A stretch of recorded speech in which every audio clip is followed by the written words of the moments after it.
ജ്ഞാനതിമിരന്തസ്യ ചക്ഷുരുമിലിതം യേന തസ്മൈ ശ്രീഗുരവേ നമഃ. ശ്രീചൈതന്യമനോഭീഷ്ടം സ്ഥാപിതം യേന ഭൂതലെ സ്വയം രൂപകഥാമുഖ്യം ദദാതി സുഖദാന്തി. വന്ദേഹം ശ്രീഗുരു ശ്രീയുതപദകമലം ശ്രീഗുരുൻ വൈഷ്ണവാംശ ശ്രീരൂപം ശ്രീരൂപം സാഗരജാതം സഗണ രഘുനാഥാനിതം തം സജീവം സാദ്വൈതം സാവധൂതം പരിജനസഹിതം കൃഷ്ണ ചൈതന്യദേവ ശ്രീരാധാകൃഷ്ണപാദാൻ ശ്രവണലളിതാ ശ്രീവിശാഖാനിതാം ച ഹേ കൃഷ്ണ കരുണാ സിന്ധു ദീനബന്ധു ജഗത്പദേ ഗോപേശ ഗോപികാ കാന്ത രാധാകാന്ത നമസ്തുതേ ഭക്തകാഞ്ചന ഗൗരംഗി രാധേ വൃന്ദാവനേശ്വരി ഋഷഭാനുസുതേ പ്രണമാമി ഹരി പ്രിയേ. जय जय श्री चैतन्य जय नित्यानंद जय द्वैत चंद्र जय गौर भक्त वृंद. जय जय श्री चैतन्य जय नित्यानंद जय द्वैत चंद्र जय गौर भक्त वृंद. हरे कृष्ण कृष्ण कृष्ण हरे हरे हरे राम राम राम हरे हरे. हरे कृष्ण कृष्ण कृष्ण हरे हरे हरे राम राम राम हरे हरे. हरे कृष्ण कृष्ण कृष्ण कृष्ण हरे हरे हरे राम राम राम हरे हरे. शिला प्रभुपाद की जय. गुरुदेव की जय. गुरु परंपरा की वृंदावन गोस्वामी की जय. पंचतत्वा की जय. निताय गौर प्रमानंदे हरि हरि बोल. चैतन्य चरितामृतम की गौर निताय की जय. शिला प्रभुपाद. हरे कृष्ण. ചൈതന്യ ചരിതാമൃതം 16-ാമത്തെ അധ്യായം ആദിലീലയിലെ 57-ാമത്തെ ശ്ലോകം തൊട്ട് 59 വരെ നമുക്ക് ഇന്ന് നോക്കാം. ഹരേ കൃഷ്ണ. 57 ശ്ലോകം 57. വിധേയ ആകെ കഹി പാച്ചേ കഹിലേ അനുവാദ ഏലാഗി ശ്ലോകേര അർത്ഥ കരിയേച്ച ബാധ. പദാനുപദ തർജ്ജിമ എല്ലാം ശ്രദ്ധയോട് കേൾക്കുക. വിധേയ അറിയപ്പെടാത്തത്, ആകെ ആദ്യം, കഹി പറഞ്ഞതിന് ശേഷം, പാച്ചെ അവസാനം, കഹില് പറയുന്ന പക്ഷം, അനുവാദ അറിയപ്പെട്ട കാര്യങ്ങൾ, ഏയിലാഗി ഇക്കാരണത്താൽ ശ്ലോകേര ശ്ലോകത്തിന്റെ അർത്ഥം കരിയാച്ചെ ചെയ്തിരിക്കുന്നു. ബാധ പ്രതിഷേധാർഹം. വിവർത്തനം. ശിലാ പ്രഭുപാദ് കി ജയ്. അറിയപ്പെടുന്ന വിഷയം അവസാനവും അറിയപ്പെടാത്തത് ആദ്യവും പരാമർശിച്ചിരിക്കുന്നതിനാൽ രചന ദോഷകരവും വാക്കുകളുടെ അർത്ഥം സംശയകരവുമായി തീർന്നിരിക്കുന്നു. ഇവിടെ നമുക്കറിയാം എന്താണ് ഇവിടുത്തെ സന്ദർഭം എന്നത്. ഗംഗയെ സ്തുതിക്കുന്നു. അപ്പൊ അതിന്റെ തെറ്റുകൾ 7 ദിവസം ഇങ്ങനെ തെറ്റുകൾ ചൂണ്ടിക്കാട്ടുന്നു. ഈ ശ്ലോകത്തിൽ പറയുന്നത് അറിയാത്തത് ആദ്യം പറയുന്നു, അതിന് വിസ്താരണം കൊടുക്കുന്നു. അറിഞ്ഞത് അവസാനം പറയുന്നു. അപ്പൊ അവിടെ തെറ്റുകളാണ് ആദ്യം പരാമർശിച്ചിരിക്കുന്നതെന്നും രചന വളരെ ദോഷകരമായും വാക്കുകളുടെ അർത്ഥം സംശയകരവുമായി തീർന്നിരിക്കുന്നുവെന്ന് മഹാപ്രഭു പറയുന്നു. അടുത്തത് പറയുന്നത് അനുവാദം അനുത്തൈവ ന വിധേയം ഉദീരായത് ന ഹ്യാലബ്ധാസ്പദം കിഞ്ചിത് കൃത്രചിത് പ്രതിഷ്ഠാതി. അറിയപ്പെടുന്നതിനെ ആദ്യം പ്രതിപാദിച്ചിട്ടില്ലാതെ അറിയപ്പെടാത്തതിനെ അവതരിപ്പിക്കരുത്. എന്തെന്നാൽ ശരിയായ അടിസ്ഥാനമില്ലാത്ത ഒന്നിനെ ഒരിക്കലും സ്ഥാപിക്കാൻ കഴിയില്ല.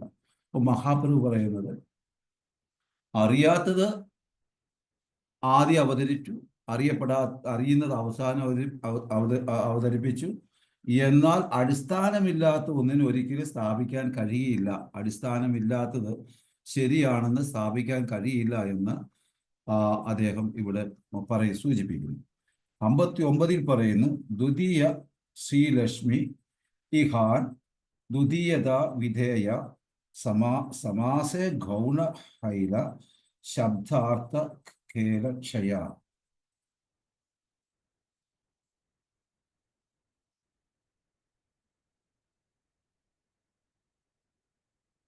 അതായത് ദ്വിതീയ ലക്ഷ്മി എന്ന പദത്തിൽ നിന്നും ഒരു രണ്ടാം ലക്ഷ്മിയുടേതായ ഗുണം എന്തായിരിക്കുമെന്ന് വ്യക്തമല്ല. ഈ സമസ്ത പദം നിർമ്മിച്ചപ്പോൾ അർത്ഥം രണ്ടാം തരമായി തീരുന്നു. യഥാർത്ഥത്തിൽ ഉദ്ദേശിച്ച അർത്ഥം നഷ്ടപ്പെടുകയും ചെയ്തു. അപ്പോൾ ഇതാണ് ഇതിൻ്റെ സന്ദർഭങ്ങൾ, ശരിയായ അർത്ഥം നഷ്ടപ്പെട്ടു പോകുന്നു എന്നുള്ളതാണ്. അപ്പൊ ഇവിടെ നമ്മൾ ഇതുവരെ കഥകളും കാര്യങ്ങളും ഒക്കെയാണ് പറഞ്ഞത്. ഇന്നൊരല്പം തത്വത്തിലേക്ക് കടക്കാം. അതായത് ഇവിടെ ദ്വിതീയ ലക്ഷ്മി എന്ന് പറഞ്ഞപ്പോൾ ഞാനത് ജസ്റ്റ് ഒന്ന് ബ്രീഫായിട്ട് പറഞ്ഞെന്ന് വെച്ചാൽ, നമുക്ക് അറിവിൻ്റെയും ഒക്കെ ആണെങ്കിൽ തന്നെയും അഷ്ടലക്ഷ്മിയുണ്ട്, 8 ലക്ഷ്മികളുണ്ട്. അപ്പോൾ അതെന്താണെന്ന് നോക്കിയിട്ട് നമുക്ക് ഇതിലോട്ട് കയറാം. ഒന്ന്, വൈകുണ്ഠലക്ഷ്മി, യഥാർത്ഥ ലക്ഷ്മി. അതായത് രമ എന്ന് പറയുന്നു ഈ വൈകുണ്ഠലക്ഷ്മി. ആൾക്കാരുടെ സന്തോഷം നിറവേറ്റി കൊടുക്കുന്നതാണ് ഈ ശരിയായ മൂലസ്രോതസ്സായ ലക്ഷ്മി, വൈകുണ്ഠലക്ഷ്മി. നാരായണനെ സേവ ചെയ്യുന്നു, സദാ താമരയിലിരിക്കുന്നു. ആദിലക്ഷ്മിയും നാരായണനും തമ്മിൽ യാതൊരു വ്യത്യാസവുമില്ല. ശക്തിയും ശക്തിമാനും തമ്മിൽ വ്യത്യാസമില്ല എന്ന് ഇവിടെ സൂചിപ്പിക്കുന്നു. ഇനിയും രണ്ടാമത്തെ ലക്ഷ്മി എന്ന് പറഞ്ഞാൽ അതായത് ധാനലക്ഷ്മി എന്ന് പറയുന്നു, ധാന്യലക്ഷ്മി എന്ന് പറയുന്നു. ധാന്യം എന്നാൽ നമുക്കറിയാം, ധാന്യം, നമുക്ക് ധാന്യം ഉണ്ടെങ്കിൽ നമ്മളുടെ ജീവിതം മുമ്പോട്ട് പോവുള്ളൂ. അപ്പോൾ അതിൻ്റെ കലവറ ധാന്യലക്ഷ്മിയാണ്. 3, ധൈര്യലക്ഷ്മി, ശക്തിയും ധൈര്യവും തരുന്നു. 4, ഗജലക്ഷ്മി, പാലാഴി മദന സമയത്ത് വന്ന ലക്ഷ്മിയാണ്. സമുദ്രത്തിന്റെ മകൾ എന്ന് പറയപ്പെടുന്നത്. താമരയിലിരിക്കുന്നു, 2 കയ്യിൽ താമര, 2 ആനകൾ 2 സൈഡിലുമുണ്ട്. അപ്പോൾ ഇങ്ങനെ ഒരു ലക്ഷ്മിയാണെങ്കിൽ അത് ഗജലക്ഷ്മി എന്നാണ് നമുക്ക് മനസ്സിലാക്കാം. 5, സന്താനലക്ഷ്മി, കുടുംബ ജീവിതത്തിൽ കുട്ടികളെ തരുന്നു. കുടുംബജീവിതം വളരെ സന്തോഷപ്രദമാക്കി തരുന്നു. ആരോഗ്യവും ആയുസ്സും തരുന്നു. അഴകും സമ്പത്തും എല്ലാം തരുന്നു. അത് സന്താനലക്ഷ്മിയാണ് നമ്മൾക്ക് തരുന്നത്. ഇനി 6, വിജയലക്ഷ്മി, ജീവിതത്തിലെ എല്ലാ വിജയത്തിൻ്റെയും കാരണം, എല്ലാ സമയത്തും എല്ലാ സാഹചര്യത്തിലും നമ്മളുടെ കൂടെ ഉണ്ടായിരിക്കും, നമ്മുടെ വിജയത്തിലേക്ക് നമ്മളെ നയിക്കുന്നു. അതുകൊണ്ടാണ് വിജയലക്ഷ്മി എന്ന് പറയുന്നത്. 7, ധനലക്ഷ്മി. ധനലക്ഷ്മി ബാങ്കല്ല. ഈ ധനലക്ഷ്മി സമ്പത്ത്, ഐശ്വര്യം വ്യത്യസ്ത രൂപത്തിൽ തരുന്നു. സ്വാഭാവികം ആയും പ്രേമം, സമാധാനം, ആരോഗ്യം, ഭാഗ്യം, അന്നം, വസ്തുവകള്, വെള്ളം, ശക്തി എല്ലാം തരുന്നത് ഈ ധനലക്ഷ്മിയാണ്. ഇനി 8ാമത്തെ ലക്ഷ്മി എന്ന് പറയുന്നത് വിദ്യാലക്ഷ്മി, വിദ്യാഭ്യാസം, ചാരിറ്റി, സിംപ്ലിസിറ്റി, വെറൈറ്റികൾ, ഹ്യൂമിലിറ്റി, പ്യൂരിറ്റി, അങ്ങനെ പോകും. ഏതാണ്ട് 18 ക്വാളിറ്റി തന്നെ. കാരണം ഇവിടെ മഹാപ്രഭു പറയുന്നത് ഇതിൻ്റെ എല്ലാ ഉടമയായ ലക്ഷ്മി, ആ ലക്ഷ്മിയെ ദ്വൈത എന്നുള്ള രീതിയിലോട്ട് സംബോധന ചെയ്യുന്നു. അപ്പോൾ വിദ്യാസമ്പന്നയും ഒക്കെ ആയിട്ടുള്ള ഒരു ഇതാണ് വരുന്നത്. ഇനി എന്താന്ന് വെച്ച് കഴിഞ്ഞാൽ, നമുക്ക് ഇതുവരെ കഥകളൊക്കെ അല്ലേ നമ്മൾ പറഞ്ഞത്, പിന്നെ പല കാര്യം. ഇത് ജസ്റ്റ് ഇന്നത്തെ ഇതിലെ തത്വത്തിലേക്ക് കടക്കാം ചെറിയതായിട്ട്. അതായത് ചൈതന്യ ചരിതാമൃതത്തിൽ ചൈതന്യ മഹാപ്രഭു ടീച്ച് ചെയ്യുന്നുണ്ട് ഫണ്ടമെന്റൽ ആയിട്ടുള്ള. അതൊന്ന് രൂപഗോസ്വാമിയും ഒന്ന് സനാതന ഗോസ്വാമിയുമാണ്. രൂപഗോസ്വാമിക്ക് 10 ദിവസം, സനാതന ഗോസ്വാമിക്ക് 20 ദിവസവും 2 മാസവും പറഞ്ഞു കൊടുക്കുന്നുണ്ട്, ടീച്ച് ചെയ്യുന്നുണ്ട്. അപ്പം ഇവിടെ ജീവ സ്വരൂപ ഹൈ കൃഷ്ണേര നിത്യദാസ് എന്ന് പറയുന്ന ആ ഒരു ശ്ലോകം തുടങ്ങുന്നതാണ്. അപ്പോ എന്താണ് ജീവേര എന്ന് പറഞ്ഞാൽ? ജീവാത്മാക്കൾ സ്വരൂപ, യഥാർത്ഥ സ്വഭാവം, ഹോയ് ഇങ്ങനെ, കൃഷ്ണേര ഭഗവാൻ കൃഷ്ണൻ, നിത്യദാസ് എറ്റേണൽ സെർവന്റ്. അപ്പൊ ജീവേര സ്വരൂപ ഹോയ് കൃഷ്ണേര നിത്യദാസ് എന്ന ഈ പദത്തില് ജീവ എന്ന് പറഞ്ഞാൽ ജീവാത്മാക്കള്, സ്വരൂപ എന്ന് പറഞ്ഞാൽ നമ്മുടെ യഥാർത്ഥ അവസ്ഥ അല്ലെങ്കിൽ യഥാർത്ഥ സ്വഭാവം, നമ്മുടെ ഐഡന്റിറ്റി. ഹോയ് ഇങ്ങനെ, കൃഷ്ണേര ഭഗവാൻ കൃഷ്ണന്റെ നിത്യദാസ്, ഇറ്റേണൽ സെർവന്റ്. അപ്പം ജീവന്റെ സ്വരൂപം എന്ന് പറഞ്ഞാൽ ഭഗവാൻ ശ്രീകൃഷ്ണന്റെ എറ്റേണൽ നിത്യദാസനാണെന്ന് ഉള്ള ഒരു ഭാവമാണ് ഇവിടെ ജീവാത്മാക്കൾക്ക് കൊടുത്തിരിക്കുന്നത്.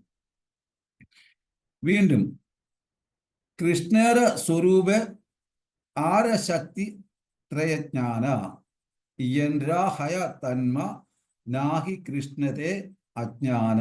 ശ്രീകൃഷ്ണന്റെ സത്യസ്വരൂപം ത്രിവിധ ശക്തി വിശേഷങ്ങളും അറിയുന്ന ഒരുവന് അവിടുന്ന് കുറിച്ച് അജ്ഞാനിയായി തുടരാനാവില്ല.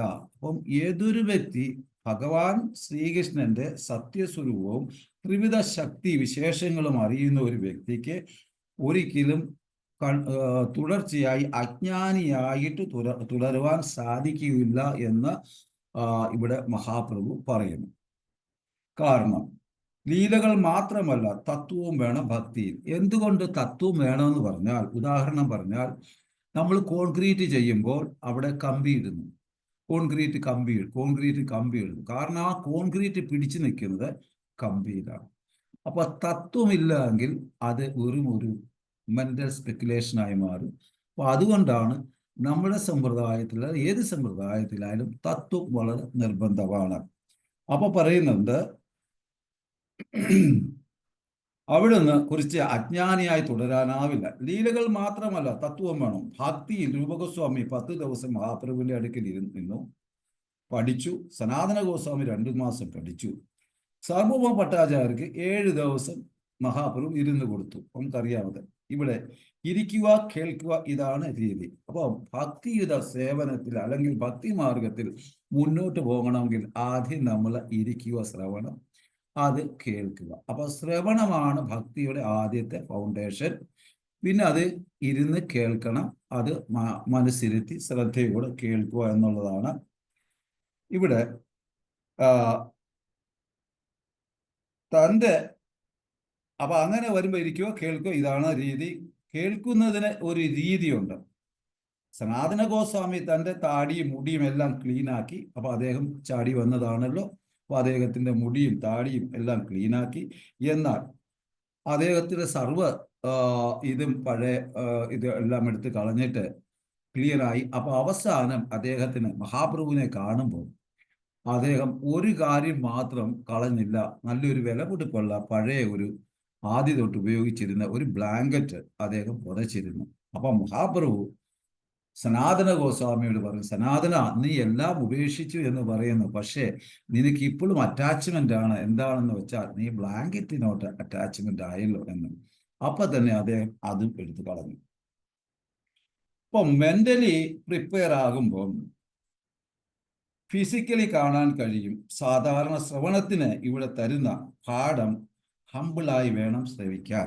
അപ്പൊ ഏതൊരു വ്യക്തി ഭക്തിമാർഗത്തിൽ മുമ്പോട്ട് പോകുമ്പോൾ ശ്രവണത്തിന് കാണുന്ന ഒരു മഹാപ്രഭു തരുന്ന ഒരു ഗുണപാഠമാണ് വളരെ ഹമ്പിളായിട്ട്. തദ്വിധി പ്രണിപാതേന പരിപ്രസ്ഥേന സേവ എന്നൊക്കെ നമ്മുടെ ഭഗവത്ഗീതയിൽ പറയുന്ന ഗുരുവിനെ കാണുമ്പോൾ അതേമാതിരി വളരെ ഹമ്പിളായിട്ട് വേണം നമ്മൾ ഈ കാര്യങ്ങളൊക്കെ മനസ്സിലാക്കുവാനും ശ്രവിക്കുവാനും നമ്മൾ ശ്രദ്ധിക്കേണ്ടത്.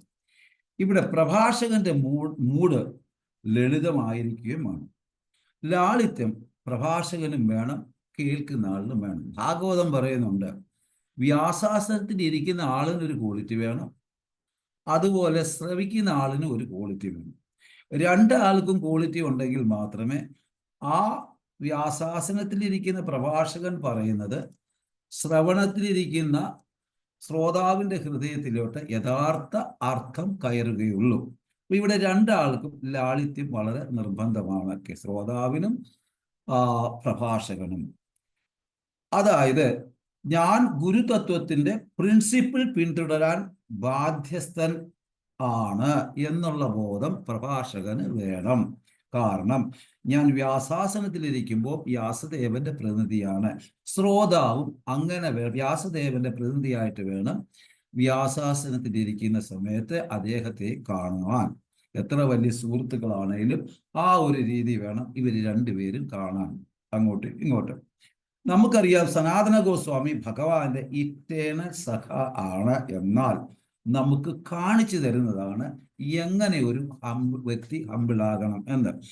കൽക്കത്തയിൽ സ്വാഭാവികമായിട്ടുള്ള ഒരു ഇതാണ്. എനിക്ക് എന്നോട് ഒരാൾ കുറേ നാളുകൾ വർഷങ്ങൾക്ക് മുമ്പ് ഈ ഒരു ക്വസ്റ്റ്യൻ ചോദിച്ചതാണ്.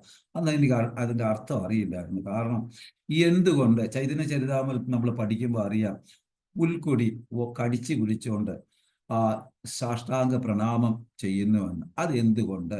ശരിക്ക് അത് ആചാര്യന്മാർ പറയുന്ന അവരുടെ കഷ്ടം, ഞാൻ ഹമ്പിളാണ്, ഞാൻ ലാളിത്യത്തിൽ അങ്ങയിൽ ശരണാഗതി പ്രാപിക്കുന്നു എന്നുള്ള ഒരു സൂചന ആണ് അതിൽ നിന്ന് മനസ്സിലാക്കേണ്ടതും അത് കൊടുക്കുന്നതും എന്ന്. അപ്പോൾ അത് പിന്നീടാണ് എനിക്കത് മനസ്സിലായത്. അപ്പൊ ഇത് നമ്മൾ വളരെ ഒരു ഉദാഹരണം, വളരെ നല്ലൊരു ഉദാഹരണമാണ്. ചൈതന്യ ചരിതാമൃതം പഠിക്കുന്നവർക്കറിയാം, പല സമയത്ത് പലയിടത്തും ഇങ്ങനെ പ്രതിപാദിച്ചിട്ടുണ്ട്. അപ്പൊ കാരണം വർഷങ്ങളായിട്ടും പ്രോസസ് നഷ്ടപ്പെടുത്തുന്ന ഭക്തർ. കാരണം വിശ്വാസമില്ലായ്മ. കാര്യം വർഷങ്ങളായിട്ട് ശ്രവിക്കുന്നുണ്ട്, പക്ഷെങ്കിൽ അതിൻ്റെ പ്രോസസ്സ് നഷ്ടപ്പെടുത്തുന്നുണ്ട് ഭക്തർ. കാരണം എന്തെന്ന് പറഞ്ഞാൽ അവർക്ക് വിശ്വാസമില്ല. അപ്പൊ ഏതൊരു വ്യക്തിക്ക് വിശ്വാസമില്ലയോ ആ വ്യക്തി ശരിക്കുള്ള ശ്രോതാവുമല്ല, ശരിക്കുള്ള പ്രഭാഷകനും അല്ല.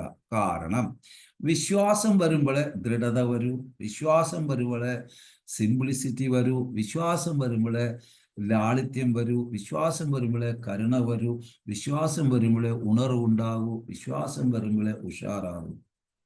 അപ്പൊ ഇങ്ങനെയൊക്കെ ആ ദൃഢവിശ്വാസമാണ് നമുക്ക് ഏറ്റവും വളരെ പ്രധാനപ്പെട്ടത് എന്ന് ഇവിടെ നമുക്ക് കാണിച്ചു തരുന്നു.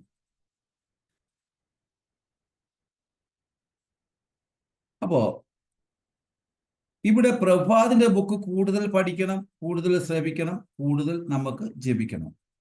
അപ്പൊ മാത്രമേ നമുക്ക് വിശ്വാസവും ആസക്തിയും പ്രേമവും ഒക്കെ ഉണ്ടാവൂ. മഹാപ്രഭു സംസാരിക്കുന്നു, സനാതന ഗോസ്വാമി ചോദ്യങ്ങൾ ചോദിക്കുന്നു, കവിരാജ് ഗോസ്വാമി പറയുന്നു, ശ്രേഷ്ഠ വ്യക്തിയുടെ മുന്നിൽ പുല്ലിന്റെ കഷ്ണം കടിച്ചു പിടിച്ച് സാഷ്ടാംഗം വീഴുന്നത് ഹ്യൂമിലിറ്റി കാണിക്കാൻ, അല്ലെങ്കിൽ ഹംബിൾനെസ് കാണിക്കാനാണ് നമ്മൾ കണ്ടു കഴിഞ്ഞ്. എൻ്റെ ഭഗവാനെ, ഞാൻ നീച ജാതി. അപ്പൊ സനാതന ഗോസ്വാമി ഭഗവാൻ ചൈതന്യന്റെ അടുക്ക പറയുവാണ്, അദ്ദേഹം എൻ്റെ ഭഗവാനെ, ഞാൻ നീച ജാതിയിൽ പിറന്ന ജാതിക്കാരനാണ്, ഞാൻ നീച സംഖ്യയാണ്. കാരണം നവാബ്ഷാരുമായിട്ടുള്ള ആ ബന്ധം മ്ലേച്ഛ അതുകൊണ്ട്. അപ്പം നീച സംഖ്യയാണ്, പതിതാത്മാവാണ്, അധർമ്മിയാണ്. എൻ്റെ ജീവിതം മുഴുവൻ ഇന്ദ്രിയ ആനന്ദത്തിൽ ജീവിതം വൃഥ ആക്കി എന്ന് സനാതന ഗോസ്വാമി മഹാപ്രഭുവിനോട് പറയുന്നു. എനിക്കറിയില്ല ഞാൻ എന്തു ചെയ്യണമെന്ന്, എന്നാൽ ആൾക്കാർ എന്നെ പണ്ഡിതൻ എന്ന് വിളിക്കുന്നു. മഹാപ്രഭു അപ്പോൾ ചിരിച്ചുകൊണ്ട് കേൾക്കുന്നു, എനിക്കറിയാം ഞാൻ ഫൂൾ ആണ് എന്നാണ്. അപ്പൊ ഇവിടെ കെ അമി ക്യാനെ അമ ജാനെ ത്രാപത്രയ, ഞാൻ ആരാണ്, ഞാൻ ആര്, 3 തരത്തിലെ മിശ്രി എന്നെ ബാധിക്കുന്നു, എനിക്ക് ഉത്തരം തരൂ എന്ന്, എനിക്കറിയില്ല ജീവിതത്തിന്റെ ലക്ഷ്യം എന്ന് സനാതന ഗോസ്വാമി മഹാപ്രഭുവിനോട് പറഞ്ഞിട്ട് അദ്ദേഹം സാഷ്ടാംഗം വീണ് ആ ഒരു അവസ്ഥയിൽ നിൽക്കുന്നു. ഇവിടെ പ്രത്യേകം ശ്രദ്ധിക്കേണ്ടത് സാധ്യം സാധന 2 വാക്ക് വളരെ പ്രാധാന്യം അറിയിക്കുന്നു. അതായത് സാധ്യം എന്നാൽ ലക്ഷ്യം, സാധന എന്നാൽ ഈ ലക്ഷ്യമാകുന്ന ഗോളിൽ എത്താനുള്ള പരിശ്രമം. അപ്പൊ ഏതൊരു വ്യക്തി പറഞ്ഞു കൊടുക്കുന്ന അദ്ദേഹം, ഏതൊരു വ്യക്തി ഭക്തിമാർഗത്തിൽ മുന്നേറണമെങ്കിൽ ആദ്യമേ സാധ്യം, നമുക്കൊരു ലക്ഷ്യം വേണം. ഇപ്പൊ നമ്മളൊരു ടാക്സിയിൽ കയറി കഴിഞ്ഞാൽ ആദ്യം ചോദിക്കുന്ന ടാക്സി ഡ്രൈവർ ചോദിക്കുന്നത് എങ്ങോട്ട് പോകാനാണ്. അപ്പൊ നമ്മൾ സ്ഥലം പറയുമ്പോൾ ആ സ്ഥലത്തുകൊണ്ട് എത്തിക്കണമെങ്കിൽ ആ ലക്ഷ്യം അദ്ദേഹത്തോട് പറഞ്ഞെങ്കിൽ മാത്രമേ പറ്റുള്ളൂ. എങ്കിൽ മാത്രമേ നമ്മുടെ ആ ജേണി, ആ യാത്ര സുഖമായിട്ട് നമ്മൾ യഥാർത്ഥ സ്ഥലത്തിലെത്താൻ പറ്റുകയുള്ളൂ. അപ്പൊ ഇവിടെ ആദ്യമായിട്ട് ലക്ഷ്യം നിർബന്ധമാണ്. അപ്പൊ ഈ ലക്ഷ്യം സാധ്യം എന്നാൽ ലക്ഷ്യം, സാധന എന്ന് പറഞ്ഞാൽ ഈ ലക്ഷ്യത്തിലേക്ക് എത്തുവാനുള്ള പരിശ്രമം. നമ്മൾ കണ്ടു ദാമോദര ലീലയിലെ 2 ഉങ്കിലി കയറ് കുറഞ്ഞു വരുന്നു ഭഗവാനെ ബന്ധിക്കാൻ. ഒന്ന് പരിശ്രമവും, രണ്ട് പ്രേമമാണ്. അതുപോലെ തന്നെ ഇവിടെ രണ്ട് കാര്യങ്ങൾ വളരെ പ്രാധാന്യം അറിയിക്കുന്നു എന്ന് മഹാപ്രഭു പറയുന്നു. കൃഷ്ണ കൃപ തുമേത പൂർണ്ണ ഹോയ്, കൃഷ്ണൻ നിനക്ക് പൂർണ്ണ കൃപ തന്നു എന്ന് മഹാപ്രഭു പറയുന്നു സനാതനോട്, സനാതന ഗോസ്വാമിയോട്. അപ്പൊ ഇവിടെ 3 തരത്തിലുള്ള ദുഃഖം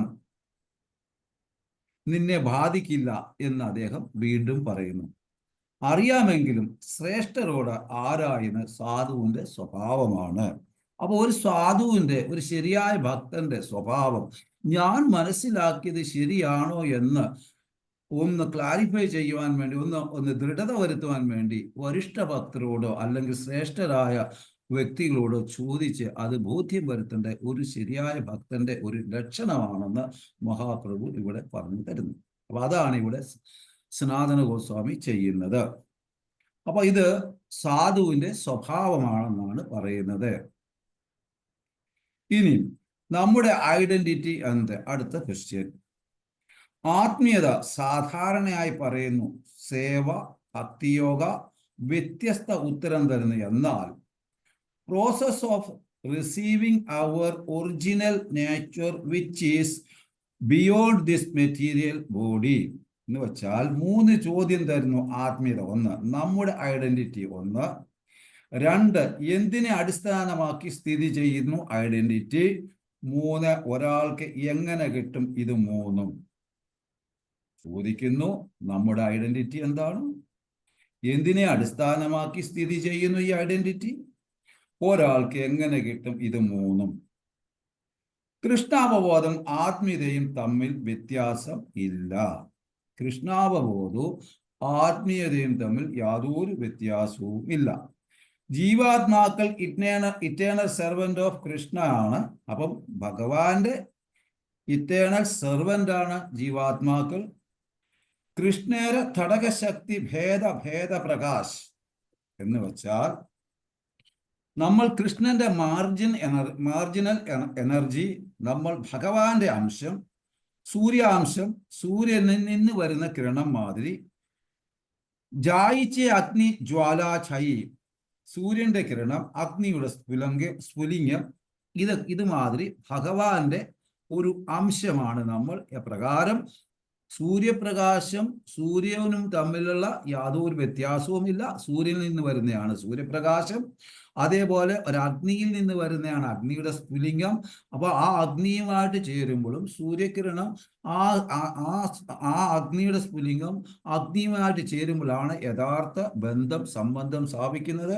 ഇത്യാദി കാര്യങ്ങളൊക്കെ അദ്ദേഹം പറഞ്ഞു മനസ്സിലാക്കുന്നു. ജീവാത്മാക്കൾ ഭയം, ആകാംക്ഷ ഇത്യാദി ഉണ്ടാകുന്നു. പൊതുവെ സാധാരണ ആൾക്കാർക്ക്, ജീവാത്മാക്കൾക്കെല്ലാം ഭയം ഉണ്ടാകുന്നു, ആകാംക്ഷ ഉണ്ടാകുന്നു. വിഷ്ണു ഭക്തർക്ക് മാത്രമേ ആങ്ഷൈറ്റി അല്ലെങ്കിൽ ആകാംക്ഷ, വ്യാകുലത, ഭയം ഇല്ല എന്ന് പ്രഹ്ലാദ് മഹാരാജ് പറയുന്നുണ്ട് ഹിരണ്യകശിപുവിന്റെ അടുക്കല്. അപ്പൊ ജീവാത്മാക്കൾ ഭയം, ആകാംക്ഷ ഇത്യാദി ഉണ്ടാകുന്നു. ഇവിടെ കൃഷ്ണന്റെ പാദകമലത്തിൽ ശരണം പ്രാപിച്ചാലേ ഇതിൽ നിന്ന് രക്ഷയുള്ളൂ. അപ്പോൾ ഭയം എന്ന് പറയുന്നത്, ഭയം, ശോകം ഇത്യാദിയൊക്കെ ഇതിൽ നിന്ന് രക്ഷപ്പെടണമെങ്കിൽ തീർച്ചയായും വിഷ്ണുവിന്റെ പാദകമലത്തിൽ ശരണം പ്രാപിച്ചെങ്കിൽ മാത്രമേ നമുക്ക് അതിൽ നിന്ന് രക്ഷപ്പെടാൻ സാധിക്കുകയുള്ളൂ. കൃഷ്ണനല്ലാതെ വേറെ എല്ലാം മായയാണ്. ജീവ സ്വയം മായയിൽ നിന്ന് രക്ഷപ്പെടാൻ പറ്റില്ല. നമുക്കറിയാം ഭഗവാന്റെ ദേവീസി ഗുണമായി ഭഗവാന്റെ തന്നെ ശക്തിയായ ആ മായയിൽ നിന്ന് നമുക്ക് രക്ഷപ്പെടണം, വെളിയിൽ വരണമെങ്കിൽ ഭഗവാനിൽ ശരണം പ്രാപിച്ചെങ്കിലേ പറ്റുള്ളൂ. മായ മുക്ത ജീവേര നായ് സ്വതഹ, കൃഷ്ണഗാൻ ജീവേര കൃപായെ കൊയിലോ, കൃഷ്ണ വേദ പുരാൺ. അച്ഛാ, ജീവ മായയുടെ കീഴിൽ സ്വയം കൃഷ്ണനെ മനസ്സിലാക്കാൻ പറ്റത്തില്ല. ജീവാത്മാക്കൾ മായയുടെ കീഴിലാണ്. അവർക്കൊരിക്കലും സ്വയമായിട്ട് മായയെ മനസ്സിലാക്കാൻ സ്വയം കൃഷ്ണനെ മനസ്സിലാക്കാൻ സാധിക്കില്ല. കാരണം മായയുടെ പ്രസരണം അത്ര ശക്തമാണ്. ജീവയുടെ കൃപ ഇവിടെ ജീവയോട് കൃപ കാണിക്കുന്നു. അതായത് മായാമുക്ത ജീവേര നൈ സ്വതഹ, ജീവാത്മാവിന് സ്വന്തമായിട്ട് കൃഷ്ണനെ മനസ്സിലാക്കാൻ പറ്റില്ല. കൃഷ്ണകാൻ ജീവേര കൃപയെ കൊയില, ജീവയുടെ കൃപ കാണിക്കുന്നു കൃഷ്ണൻ. കൃഷ്ണൻ അടുത്തത് കൃഷ്ണകാൻ ജീവേരെ കൃപയെ കൊയിലെ കൃഷ്ണ വേദപുരാൺ എന്ന് വെച്ചാൽ കൃഷ്ണൻ തരുന്നു വേദവും പുരാണങ്ങളും. അപ്പൊ എങ്ങനെ സ്വയം മനസ്സിലാക്കാൻ പറ്റില്ല എന്ന് വെച്ചാൽ കൃഷ്ണൻ നമുക്ക് വേദങ്ങളും പുരാണങ്ങളും ഒക്കെ തരുന്നു. കൃഷ്ണനെ മനസ്സിലാക്കാൻ വേദത്തിന്റെ അർത്ഥം അറിവെന്നാണ്. അപ്പൊ ആ അറിവ് തരുന്നു. അറിവ് നമുക്ക് ആധ്യാത്മിക ഗുരുനാഥിൽ നിന്നും വരിഷ്ഠഭക്തരിൽ നിന്നും ശ്രേഷ്ഠഭക്തരിൽ നിന്നും ഒക്കെ കിട്ടുന്നു. അത് നമ്മൾ വളരെ ശ്രദ്ധയോടുകൂടി ആ ഹ്യൂമിലിറ്റിയോടും ഹംബിൾനെസ്സുമായിട്ട് നമ്മൾ അത് സ്വീകരിക്കണം, ശ്രദ്ധയോട് സ്വീകരിക്കണം. അതിന് ഉത്സാഹം ഉണ്ടാകണം നമുക്ക്. അപ്പൊ കൃഷ്ണൻ തരുന്നു വേദങ്ങളും പുരാണങ്ങളും. ശ്രീല പ്രഭുപാദ് നമുക്ക് 3 കാര്യം തരുന്നു. അപ്പൊ നമുക്ക് ശ്രീല പ്രഭുപാദ് നമ്മളോട് കരുണ കാണിച്ചിട്ട് അദ്ദേഹം നമുക്ക് 3 കാര്യങ്ങൾ തരുന്നു. 1, ഗുരുവിനെ സ്വീകരിക്കണം. 2, ശാസ്ത്രങ്ങൾ പഠിക്കണം, സ്വാധ്യായനം. 3, നമ്മുടെ ഹൃദയത്തിലെ പരമാത്മാവിനെ നമ്മൾ അറിയണം. അപ്പം സർവചരാചരങ്ങളിൽ കുടിയിരിക്കുന്നുണ്ട് പരമാത്മാവ്. നമ്മൾ ഭഗവാന്റെ അംശമാണെന്നും നമ്മുടെ പരമാത്മാവ് നമ്മുടെ ഹൃദയത്തിൽ കൂടിയിരിക്കുന്നെന്നും ശാസ്ത്രങ്ങളിൽ കൂടെ പഠിക്കുമ്പോൾ നമുക്ക് ഭഗവാനെ പറ്റി അറിവ് കിട്ടുന്നു. ഈ അറിവ് മനസ്സിലാക്കണമെങ്കിൽ ആധ്യാത്മിക ഗുരുനാഥന്റെ നിർബന്ധം. അപ്പൊ ഇങ്ങനെ ആധ്യാത്മിക ഗുരുവിനെ സ്വീകരിക്കുന്ന ഒരു വ്യക്തി ശാസ്ത്രങ്ങൾ അദ്ദേഹത്തിന്റെ നിർദ്ദേശപ്രകാരം പഠിക്കണം. അപ്പോഴാണ് ഒരു ജെന്റിൽമാനാകുന്ന ആധ്യാത്മിക ഗുരുനാഥന്റെ കൽപ്പനകൾ ശിരസ വഹിച്ച് അതിനെ പിന്തുടരുന്ന വ്യക്തിയാണ് യഥാർത്ഥ ജെന്റിൽമാൻ എന്ന് ശീല പ്രഭുപാദ് പറയുന്നുണ്ട്. അപ്പൊ ശാസ്ത്രങ്ങൾ പഠിക്കുന്നു. അപ്പോഴാണ് നമ്മുടെ ഹൃദയത്തിലെ ഏനമാമുഖയന്ത്യതേ, അതായത് പരമാത്മാവ് നമുക്ക് അറിവ് തെളിയിച്ചു തരുന്നു. അപ്പൊ ഈ 3 കാര്യം കിട്ടിയാൽ മായയുടെ ഈ മഹാസമുദ്രത്തിൽ നിന്നും ഒരു വ്യക്തിക്ക് രക്ഷപ്പെടാൻ സാധിക്കും. ബ്രഹ്മാണ്ഡകോന ബ്രഹ്മദേ ഭാഗ്യവാൻ ജീവ ഗുരുകൃഷ്ണ കൃപാപായ ഭക്തിലതാ ബീജ എന്ന് നമ്മൾ പറയാവുന്നതാണ്. അപ്പോൾ ഗുരുവിൻ്റെയും കൃഷ്ണന്റെയും കൃപയാൽ ഏതൊരു വ്യക്തി അവരുടെ ഹൃദയത്തിൽ ഭക്തിയുടെ ലതാബീജം സ്ഥാപിച്ചു കഴിഞ്ഞാൽ ജ്ഞാനപ്പാനെ പറയുന്നുണ്ട്, ഗുരുനാഥൻ തുണ ചെയ്ത സന്തതം തിരുനാവിന്മേലെപ്പോഴും പിരിയാതെ ഇരിക്കണം, നമ്മുടെ നരജന്മം സഫലമാക്കുവാൻ. കൃഷ്ണ കൃഷ്ണ മുകുന്ദ ജനാർദ്ദന കൃഷ്ണ ഗോവിന്ദ നാരായണ ഹരേ എന്ന് പറയും. അപ്പോൾ ഗുരുവിൽ കൂടി കിട്ടിയ ഈ ഹരിനാമം, അതായത് ഗുരുവിൻ്റെ ഹൃദയത്തിലാണ് ഭഗവാൻ ഇരിക്കുന്നത്. അദ്ദേഹത്തിൻ്റെ ഹൃദയത്തിൽ ഇരിക്കുന്ന ഭഗവാനെ ഹരിനാമത്തിൽ കൂടി നമ്മുടെ ഹൃദയത്തിലേക്ക് ഗുരു സ്ഥാപിക്കുന്നു. പിന്നെ ഭക്തി ഗുരുവിൻ്റെ പാദകമലത്തിലാണ്. ആ ഭക്തിയും നമുക്ക് ഗുരു തരുന്നു. ഭഗവാന്റെ ഭക്തിയും ഗുരു തരുന്നു. അപ്പോൾ അദ്ദേഹത്തിൻ്റെ നിർദ്ദേശങ്ങൾ നമ്മൾ ശിരസ പാലിച്ച് അദ്ദേഹത്തിൻ്റെ ഇൻസ്ട്രക്ഷനിൽ അദ്ദേഹത്തിൻ്റെ നിർദ്ദേശപ്രകാരം നമ്മുടെ ജീവിതത്തെ ചിട്ടപ്പെടുത്തി നമ്മുടെ ജീവിതം മുൻപോട്ട് കൊണ്ടുപോകുമ്പോൾ ഹൃദയത്തിലിരുന്ന് ചൈത്യഗുരുവായിട്ട് പരമാത്മാവ് നമുക്ക് ഹൃദയത്തിലിരുന്ന് ഈ അറിവ്, ശാസ്ത്രത്തിൻ്റെ അറിവ് നമുക്ക് തരുന്നു. അപ്പൊ അങ്ങനെ അതുകൊണ്ടാണ് ശീല പ്രഭുപാദ് പറയുന്നത് ഒരു വ്യക്തി ഈ 3 കാര്യങ്ങൾ ശീല പ്രഭുപാദ് നമുക്ക് തന്നത്. ഈ 3 കാര്യങ്ങളിൽ കൂടി നമ്മുടെ ജീവിതത്തെ ചിട്ടപ്പെടുത്തി മുമ്പോട്ട് പോയി കഴിഞ്ഞാൽ നമുക്ക് ശാസ്ത്രത്തിലും കൃഷ്ണനിലും ദൃഢതയും വിശ്വാസവും ഭക്തിയും പ്രേമവും എല്ലാം കിട്ടും എന്ന് മനസ്സിലാക്കി തരുന്നു സനാതന ഗോസ്വാമി ഇതിൽ കൂടി ചൈതന്യ മഹാപ്രഭു. അപ്പോ ഈ 3 കാര്യം കിട്ടിയാൽ മായയുടെ മഹാസമുദ്രത്തിൽ നിന്നും നമുക്ക് രക്ഷപ്പെടാൻ സാധിക്കും. കാരണം അങ്ങനെ ഒരു വ്യക്തിക്ക് അറിയാം, ചെറിയ പശുവിൻ്റെ കാലിൽ കുളമ്പടിയിലെ വെള്ളം മാതിരി ഈ ഭവസാഗരം തോന്നും, നിസ്സാരമായിട്ട് നമുക്ക് കടക്കാം. അതിനെ ആധ്യാത്മിക ഗുരുനാഥൻ ബോട്ട് വന്നിട്ട് കമാൻഡറാണ്.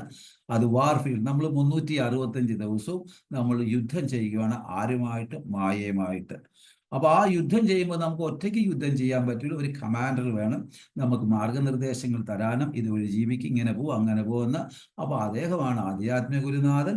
അദ്ദേഹത്തിൻ്റെ നിർദ്ദേശപ്രകാരം നമ്മുടെ ജീവിതത്തെ ചിട്ടപ്പെടുത്തി മുമ്പോട്ട് കൊണ്ടുപോകുമെങ്കിൽ ഈ ഭവസാഗരം എന്ന് പറയുന്ന ജന്മ മൃത്യു ജരാവ്യാധി ദുഃഖദോഷാനുദർശനം എന്ന് പറയുന്ന ഈ ഭവസാഗരം നമുക്ക് ഒരു പശുക്കിടാവിൻ്റെ കാൽക്കുളമ്പിതിയിലുള്ള ജലത്തിൻ്റെ മാത്രം നിസ്സാരമായിട്ട് തോന്നും, അല്ലെങ്കിൽ മനസ്സിലാക്കാൻ സാധിക്കും. ഇത് അതാണ് നമുക്ക് ശീല പ്രഭുപാദ് നമുക്ക് തന്നെ.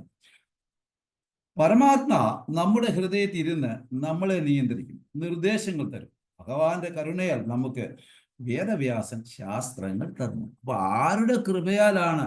വേദവ്യാസൻ ഭഗവാന്റെ ശക്തി ആവേശ അവതാരമാണ്. അദ്ദേഹം ഭഗവാന്റെ നിർദ്ദേശപ്രകാരമാണ് നമുക്ക് ഈ വേദങ്ങളെല്ലാം നമുക്ക് തന്നത്, വേദശാസ്ത്രങ്ങൾ തന്നത്. എന്നാൽ ഇത് മനസ്സിലായില്ല എന്നാൽ ഭഗവാന്റെ അടുത്ത് കൃപ ഭഗവാന്റെ തന്നെ പ്രതിനിധിയായി ആത്മീയ ഗുരുവിനെ നമുക്ക് തരുന്നു. അപ്പൊ വീണ്ടും ആൾക്കാർ ഇത് മനസ്സിലാക്കുന്നില്ല. അപ്പോൾ വീണ്ടും ഭഗവാന്റെ കൃപ നമുക്ക് തരുന്നു. ആധ്യാത്മിക ഗുരുവായിട്ട് വീണ്ടും ഭഗവാന്റെ പ്രതിനിധിയെ തന്നെ നമ്മുടെ അടുക്കലോട്ട് അയക്കുന്നു. അപ്പൊ ഈ ഭഗവാന്റെ പ്രതിനിധി നമ്മുടെ അടുക്ക വന്നിട്ട്, മക്കളെ ഇന്നാ പിടിച്ചോ, ഈ കയറ് പിടിച്ചാൽ ഞാൻ ഈ കയറിന്റെ അറ്റം കൊണ്ട് ആ പരമ്പരയിൽ കൂടി പോയിട്ട് ബ്രഹ്മദേവന്റെ അടുക്ക കൊടുക്കും. ബ്രഹ്മദേവൻ ഇത് ബലരാമന്റെ അടുക്ക കൊടുക്കും. ബലരാമൻ എന്ത് ചെയ്യും? നേരെ രാധാറാണിയുടെ കൊടുക്കും. രാധാറാണി നേരെ കൃഷ്ണന് കൊടുക്കും. കൃഷ്ണൻ ഒരൊറ്റ വലിക്കും, ജൂന്ന് പറഞ്ഞ് അങ്ങ് മേളി പോകും എന്ന തത്വം നമുക്ക് പറഞ്ഞു തരുമ്പോൾ, ആധ്യാത്മിക ഗുരുനാഥനോ അല്ലെങ്കിൽ വരിഷ്ഠഭക്തരോ തരുമ്പോൾ നമ്മൾ അതിന് മുഖം തിരിഞ്ഞ് പുറം തിരിഞ്ഞ് നിൽക്കുമ്പോൾ നമ്മൾ വീണ്ടും ഈ മായയിൽ കുടികൊണ്ട് ആ മായയിൽ കുടുങ്ങി ജന്മ മൃത്യു വ്യാധി ദുഃഖദോഷാന ദർശനം എന്ന ഭവസാഗരത്തിൽ ജനിച്ചും മരിച്ചും പുനരഭി ജനനം പുനരഭി മരണം എന്ന് ജനിച്ചും മരിച്ചും നമ്മൾ ജീവിതം ഇങ്ങനെ 84 ലക്ഷം ജീവരാശിയിൽ കൂടി കറങ്ങി നടക്കും. അത് മനസ്സിലാക്കേണ്ടത് ശാസ്ത്രത്തിന്റെ അടിസ്ഥാനത്തിൽ ഈ 3 തത്വങ്ങളിൽ കൂടി നമുക്ക് മനസ്സിലാക്കേണ്ട ആവശ്യകത പ്രഭുപാദ് നമുക്ക് കാണിച്ചു തരുന്നു. അപ്പൊ തന്റെ തന്നെ പ്രതിനിധിയായ ആധ്യാത്മിക ഗുരുവിനെ നമുക്ക് തരുന്നു. ഈ 3 രൂപവും കൃഷ്ണൻ ആണ്. അഭിദയ നാമഭക്തി പ്രേമ പ്രയോജന പുരുഷാർത്ഥ ശിരോമണി പ്രേമ മഹാദന വേദശാസ്ത്രകരേ സംബന്ധ അഭിദയ പ്രയോജന കൃഷ്ണ പ്രാപ്ത്യ സംബന്ധ ഭക്തി പ്രാപ്തേര സാധന. എല്ലാ ഭക്തിമാർഗം 3ആയി തിരിച്ചിരിക്കുന്നു. സംബന്ധ, കൃഷ്ണനുമായിട്ടുള്ള ബന്ധം മനസ്സിലാക്കുക. അഭിദയ, ഈ ബന്ധം മനസ്സിലാക്കി പ്രവർത്തിക്കുക. പ്രയോജന, മുകളിൽ പറഞ്ഞ 2 കാര്യങ്ങൾ ചെയ്യുമ്പോൾ കിട്ടുന്നു ഫലം, അതാണ് പ്രേമം. അപ്പോ സംബന്ധ, കൃഷ്ണനുമായുള്ള നമ്മുടെ ബന്ധം, എന്താണ് നമ്മൾ തമ്മിൽ? ജീവന്റെ ഭഗവാന്റെ അംശമാണ്. നമ്മൾ ഭഗവാന്റെ ഇറ്റേണൽ സെർവൻ്റാണ്, ദാസനാണ്. അത്യാദി കാര്യങ്ങൾ മനസ്സിലാക്കി തരുന്നു ആധ്യാത്മിക ഗുരുനാഥൻ. അപ്പൊ അത് മനസ്സിലാക്കിക്കൊണ്ട് വരിഷ്ഠഭക്തര്, ശാസ്ത്രങ്ങള്, അഭിദയ, ഈ ബന്ധം മനസ്സിലാക്കി നമ്മുടെ ജീവിതത്തിൽ അത് പ്രാവർത്തികമാക്കുക, പ്രവർത്തിക്കുക. അതിൻ്റെ അടിസ്ഥാനത്തിൽ നമുക്ക് പ്രയോജനം ഉണ്ടാകുന്നു. മുകളിൽ പറഞ്ഞ 2 കാര്യങ്ങളിൽ കൂടി. അതാണ് കൃഷ്ണ പ്രേമം. അതിൻ്റെ ഫലം കൃഷ്ണ പ്രേമം കിട്ടും. ഇവിടെ കൃഷ്ണന്റെ മക്കൾ നമ്മൾ. കൃഷ്ണൻ പൂർണ്ണ സമ്പന്നനാണ്. എന്നാൽ മക്കളായ നമ്മൾ ഇവിടെ സമ്പത്ത്, നമ്മൾ ഭിക്കാരി, നമ്മൾ ദരിദ്രരായിട്ട് നടക്കും. കാരണം എന്താണ്? അച്ഛന്റെ മഹിമ നമ്മൾ മനസ്സിലാക്കുന്നില്ല. നമ്മൾ ഈ ഭൗതിക ലോകത്ത് ഇങ്ങനെ ജനിച്ചും മരിച്ചും അങ്ങ് അലഞ്ഞു നടക്കുന്നു. എപ്പം നമ്മുടെ അപ്പന്റെ മഹിമ മനസ്സിലാക്കി നമ്മൾ ശ്രേഷ്ഠ സമ്പന്നന്റെ അംശമായ മക്കളാണ് എന്ന് മനസ്സിലാക്കുമ്പോൾ നമ്മൾ അദ്ദേഹവുമായിട്ട് ബന്ധം സ്ഥാപിക്കും. കൃഷ്ണൻ പൂർണ്ണ സമ്പന്നൻ. എന്നാൽ മക്കളായ നമ്മൾ എവിടെ സമ്പത്ത് എന്ന് തിരക്കണം. ഇത് സംബന്ധ ജ്ഞാൻ ആണ്. അപ്പൊ ആ സംബന്ധം എന്താണ്? എൻ്റെ ജീവന്റെ ലക്ഷ്യം, ഞാൻ ആരാണ്, ഞാൻ എവിടുന്ന് വന്നു, തത്വജിജ്ഞാസ, ഈ വക കാര്യങ്ങളൊക്കെ തിരക്കുമ്പോഴാണ് ഒരു വ്യക്തി സംബന്ധ ജ്ഞാനിൽ എത്തുന്നത്. ജീവാത്മാവിന് ശരിയായ സ്വരൂപം മനസ്സിലാക്കി കൊടുക്കുന്നു. അപ്പൊ ഇവിടെ സമ്പത്ത് എവിടെ? പരമസത്യം ഇത് കാണിച്ചു കൊടുക്കുന്നത് ഞാൻ എന്ത് ചെയ്യണം, അതെന്ന അഭിദയ. ഇത് ഭക്തിയുത സേവയുടെ ഒരു രീതിയാണ്. അപ്പൊ നമ്മൾ അഭിദയയിലോട്ട് വരുമ്പോൾ അത് കാണിച്ചു കൊടുക്കും. ഇത് ഭക്തിയുത സേവയുടെ ഒരു രീതിയാണ്. അവസാനം ഒരിടത്ത് ഒരു സമ്പന്നനായ ഒരു അച്ഛൻ ശരീരം വെടിഞ്ഞു കഴിഞ്ഞപ്പോൾ ഒരു അരിസ്റ്റോളിസ്റ്റ് വന്ന് പറയുന്നു ഒരു കഥയാണ്. അച്ഛൻ്റെ സമ്പത്ത് എവിടെ വെച്ചിരിക്കുന്നു എന്ന് മക്കളെ ചോദിക്കുന്നു. സാധാരണ ഭൗതിക സന്തോഷത്തിൽ കഴിയുന്നു. എന്നാൽ ഭക്തർ കൃഷ്ണനെ മനസ്സിലാക്കി കൃഷ്ണപ്രേമം ആസ്വദിക്കുന്ന പരിശുദ്ധ പ്രേമം. എന്തുകൊണ്ട് സന്തോഷമില്ലായ്മ? നമ്മുടെ അച്ഛൻ അതിസമ്പന്നനാണ്. എന്തുകൊണ്ട് നമുക്കും സമ്പത്ത് കിട്ടുന്നില്ല? നമ്മൾ സന്തോഷമില്ല. ഭഗവാൻ പൂർണ്ണ സന്തോഷവാനാണ്. ഭഗവാന്റെ അംശമായി നമുക്ക് എന്തുകൊണ്ട് സന്തോഷം കിട്ടുന്നില്ല? ഇത്യാദി കാര്യങ്ങളൊക്കെ അവിടെ ഒരു ക്വസ്റ്റ്യൻ വരുന്നുണ്ട്. എന്തുകൊണ്ട് സന്തോഷമില്ലായ്മ? നമ്മുടെ അച്ഛൻ അതിസമ്പന്നനാണ്. ഈ ഭൗതികതയിലെ ആകാംക്ഷ 4 ദിശയിൽ എവിടെയാണ് സമ്പത്ത്? അപ്പോൾ 4 ദിശയുണ്ട്.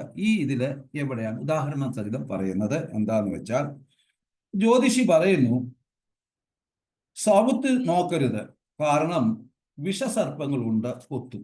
അപ്പൊ ആ മക്കളോട് പറയുന്നത്, നിങ്ങൾ സൗത്തിലോട്ട് നോക്കരുത്, വിഷസർപ്പങ്ങളുണ്ട്, ഏത് നിമിഷവും അത് കൊത്തും, അതുകൊണ്ട് സൗത്തിലോട്ട് നോക്കണ്ട എന്ന് പറയുന്നു. കൊത്തുമെന്ന്. സദേൺ സൈഡില് ഇത് കർമ്മകാണ്ഡ, അതായത് ഫലാംശയോട് കർമ്മകാണ്ഡയും ഭൗതിക എൻജോയ്മെന്റ് പറയുന്നു. നമുക്കറിയാം പുരുഷാർത്ഥ, ധർമാർത്ഥ, കാമ, മോക്ഷ. അപ്പോ ഈ ഫലകാംക്ഷയോട് ചെയ്യുമ്പോൾ, ആസക്തിയോട് ചെയ്യുമ്പോൾ അത് കർമ്മകാണ്ഡ, വേദശാസ്ത്രങ്ങളെല്ലാം കർമ്മകാണ്ഡയിലോട്ടാണ് നമ്മളെ തിരിക്കുന്നത്. ധർമാർത്ഥ, കാമ, മോക്ഷ എന്ന ഒരു സമ്പ്രദായത്തിലാണ് വേദകാണ്ഡം പറയുന്നത്. അതിന് 4 പുരുഷാർത്ഥം എന്നൊക്കെ പറയുന്നുണ്ട്. അതിലോട്ടാണ് ഈ സദേൺ സൈഡിലോ നമ്മളെ കാണിക്കുന്നത്. അപ്പൊ അതിലോട്ട് പോകണ്ട എന്നൊരു സൂചന തരുന്നു. 2, വെസ്റ്റേൺ സൈഡിൽ നോക്കരുത്, ഭൂതപ്രേതാത്മാക്കൾ. ഇത് റെപ്രസെന്റ് ചെയ്യുന്നത് ജ്ഞാനകാണ്ഡയാണ്. അല്ലെങ്കിൽ ജ്ഞാനകാണ്ഡ. അപ്പോ നമ്മൾ കൂടുതൽ ജ്ഞാനം കിട്ടുമ്പോൾ നമുക്ക് അഹങ്കാരം ഉണ്ടാകുന്നു. അപ്പം ഒരു ഭക്തന് വേണ്ട ഇത് ഒരു പ്രതിഷ്ഠ വരുന്നു. അപ്പൊ ഞാനിപ്പം നോട്ടൊക്കെ എഴുതി പറഞ്ഞിട്ട് അപ്പൊ നിങ്ങൾ 4 പേര് പറയും ഉഗ്രനാണ്, അതാണ് ഇതാണെന്ന് പറയുമ്പോൾ സ്വാഭാവികമായിട്ട് ഞാൻ കോളറൊക്കെ പിടിച്ച് ഞാൻ പൊങ്ങും. അപ്പൊ ഇങ്ങേപ്പുറത്ത് വലിയൊരു കുഴി കുഴിച്ച് വെച്ചിട്ടുണ്ട് എന്നുള്ളത് നാം മനസ്സിലാക്കണം. പ്രതിഷ്ഠ വന്നുപോയോ നശിച്ചു നോക്കാം.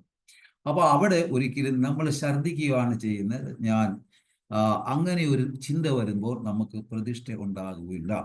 ഇവിടെ വളരെ ജ്ഞാനം ഉണ്ടാകുമ്പോൾ പ്രതിഷ്ഠ വരുന്നു. പിന്നെ ഞാൻ വലിയ വൈഷ്ണവനാണ് എന്നുള്ളൊരു ഭാവം വരുന്നു. എവിടെയെങ്കിലും എന്തെങ്കിലും ഒരു കൃപകൽപ്പം ഉണ്ടെങ്കിൽ അത് നഷ്ടപ്പെട്ടു പോകുന്നു.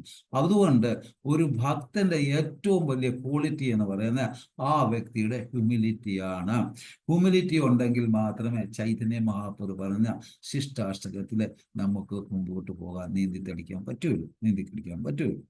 അപ്പം ബുദ്ധിപരമായ കാഴ്ചപ്പാടുകൾ ജ്ഞാനയോഗ ചെന്നെത്തുന്നത് നിരാകാരവാദത്തിലാണ്. നിരാകാരവാദികൾ സന്യാസദണ്ഡ സ്വീകരിച്ച മാത്രയിൽ പറയുന്നു നാരായണനായി ഞാനും നാരായണനും തുല്യമായെന്ന് പറഞ്ഞു. ആ ഒരു അവസ്ഥയിലേക്ക് എത്തും. ഭഗവാനും നമ്മളുമായിട്ട് എവിടെ തുല്യമാകും? ദ്വന്ദ്ം. നമ്മൾ ഭഗവാന്റെ അംശമാണ്, എന്നാൽ നമ്മൾ 1 ഗ്രാം സ്വർണമാണ്, എന്നാൽ ഭഗവാൻ 1 ടൺ സ്വർണമാണ്. പക്ഷേ 1 ടൺ സ്വർണത്തിൽ 1 ഗ്രാം സ്വർണത്തിലുള്ള എല്ലാ ക്വാളിറ്റിയും ഉണ്ട്, എന്നാൽ ക്വാണ്ടിറ്റിയിൽ വ്യത്യാസം. അപ്പൊ നമ്മൾ എങ്ങനെ നാരായണനാകാൻ സാധിക്കും എന്നൊരു ചോദ്യം നമ്മളോട് തന്നെ നമ്മൾ ചോദിക്കണം. അപ്പൊ നമ്മൾ ആ വഴിക്ക് പോകത്തില്ല. അപ്പൊ ഇത് നിരാകാരവാദത്തിലെത്തുന്നു. ആത്മീയ സൂസൈഡാണ് ഇത് ചെയ്യുന്നത്. ശരിക്കും ആത്മീയതയിലെ ഒരു സൂസൈഡാണ് ഇതെന്ന് നമ്മുടെ ശാസ്ത്രത്തിന്റെ ചൈതന്യ മഹാപ്രഭു നിരാകാരവാദം പോയി കഴിഞ്ഞാൽ അവന് സർവനാശം സംഭവിക്കുമെന്നാണ് പറയുന്നത്. അതിനാണ് പറയുന്നത് ഇത് ആത്മീയ സൂസൈഡാണ് ചെയ്യുന്നത്. പ്രേതശരീരം ആത്മാവിന്റെ സ്വരൂപം നഷ്ടപ്പെടുന്നു. അപ്പൊ അത് സൂസൈഡ് ചെയ്ത് കഴിഞ്ഞാൽ 50 വർഷം നമുക്ക് ജീവൻ ഉണ്ടെങ്കിൽ 30ാമത്തെ വർഷം നമ്മൾ 30ാമത്തെ വയസ്സിൽ നമ്മൾ സൂസൈഡ് ചെയ്താൽ 20 വർഷം നമ്മൾ ശരീരം കിട്ടാതെ ആത്മാവ് അലഞ്ഞു തിരിഞ്ഞ് നടക്കണം. അത് പിന്നെ സിനിമയിൽ കാണിക്കുന്ന പ്രേതം വെള്ളസാരിയൊക്കെ കൊടുത്ത് നടക്കുന്നതിൻ്റെ കൂട്ടല്ല, ശരീരം കിട്ടാതെ. നമുക്ക് ദ്വന്ദ്കരി ഈ ഗോകർണന്റെ ഒക്കെ കഥ ഭാഗവതത്തിലുണ്ടല്ലോ. അപ്പൊ അത് പിന്നെ അങ്ങനെ ഒരുപാട് പ്രോസസ്സിലോട്ട് അങ്ങോട്ട് പോകണം, പിന്നെ ശരീരം കിട്ടാൻ. അപ്പൊ അത് ആത്മാവിന്റെ സ്വരൂപം, യഥാർത്ഥ സ്വരൂപം, ജീവസ്വരൂപം ഹോയ നിത്യേന കൃഷ്ണദാസ് എന്നുള്ള ആ സ്വരൂപം നഷ്ടപ്പെടും, ആ ദാസഭാവം നഷ്ടപ്പെടും. അതുകൊണ്ടാണ് പറയുന്നത് ആത്മീയ സൂസൈഡ് എന്ന് പറയപ്പെടുന്നു. അപ്പൊ ഇനി മൂന്ന് പറയാതെ നോർത്ത് സൈഡിൽ നോക്കരുത്. നോർത്ത് സൈഡിൽ ഒരു ഒരു കരിനാഗമുണ്ട്, നിന്നെ നോക്കിയിരിക്കുന്നു. ഇതാണ് കൈവല്യമുക്തി എന്ന് പറയുന്നത്. ഇത് നിരാകാര ബ്രഹ്മത്തിൽ ലയിക്കുന്നു. ഇവിടെ നീ സ്വയം ഭഗവാനാകുന്നു എന്ന് ചിന്തിക്കുന്നു. ഇത് അഷ്ടാംഗ യോഗയിൽ എത്തിച്ചേരുന്നു. അപ്പൊ യോഗികളൊക്കെ ചെല്ലുന്ന ആ ഒരു ഭാവത്തിലോട്ടാണ്. അപ്പൊ അത് നിനക്ക് വേണ്ട, കൈവല്യമുക്തി വേണ്ട, നിരാകാര ഭാവത്തിൽ പോകണ്ട, മെർജിങ് വേണ്ട.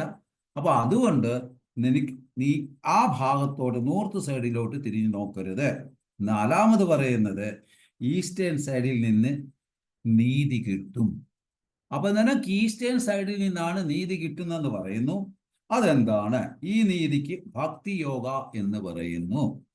അപ്പൊ ശരിയായ നീതി കിട്ടണമെങ്കിൽ ഈസ്റ്റേൺ സൈഡിലോട്ട് പോകും നോക്കുമ്പോൾ ആ ഈസ്റ്റേൺ സൈഡിലാണ് ഇരിക്കുന്നത് ഭക്തി യോഗ. അതിനെയാണ് ഭക്തി യോഗ എന്ന് പറയുന്നത്. അപ്പൊ ഈ ഭക്തി യോഗ ഉദാഹരണമാണ്. ഈ ഭക്തി യോഗ എന്ന് പറയുന്നു. തീർച്ചയായും ഈ നീതി കിട്ടാൻ യോഗ്യനായിരിക്കണം. ഈ പ്രോസസ്സിനെയാണ് അഭിദയ എന്ന് വിളിക്കുന്നത്. അപ്പോൾ ഈ നീതി കിട്ടാൻ വേണ്ടി നാം ഓരോരുത്തരും യോഗ്യനായിരിക്കണം. ഓരോരുത്തരും യോഗ്യനായിരിക്കണം നീതി കിട്ടണമെങ്കിൽ. അതിനെയാണ് ഭക്തി യോഗ എന്ന് പറയുന്നത്.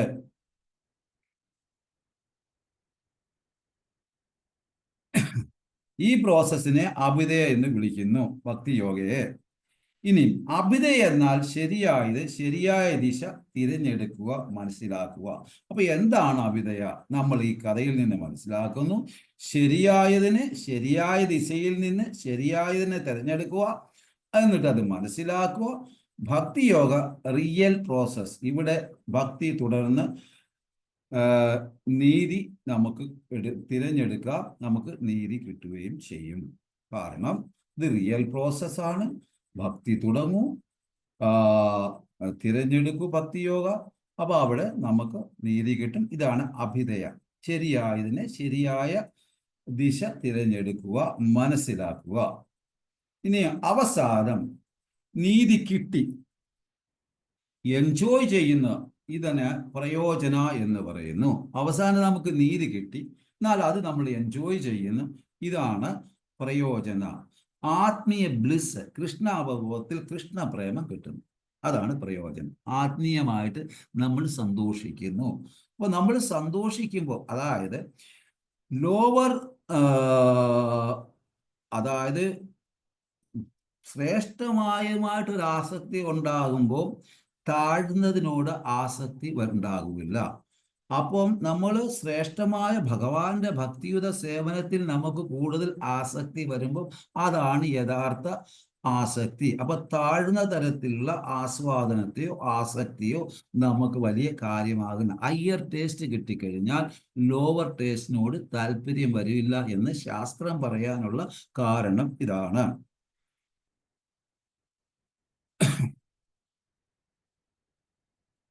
അപ്പോ ബ്ലിസ് കിട്ടുന്നു. ഇത് കൃഷ്ണപ്രേമമാണ്. ഈ ബ്ലിസ് സംബന്ധ അഭിദയ പ്രയോജനയെ നമ്മൾ അനാലജി ചെയ്യുന്നു.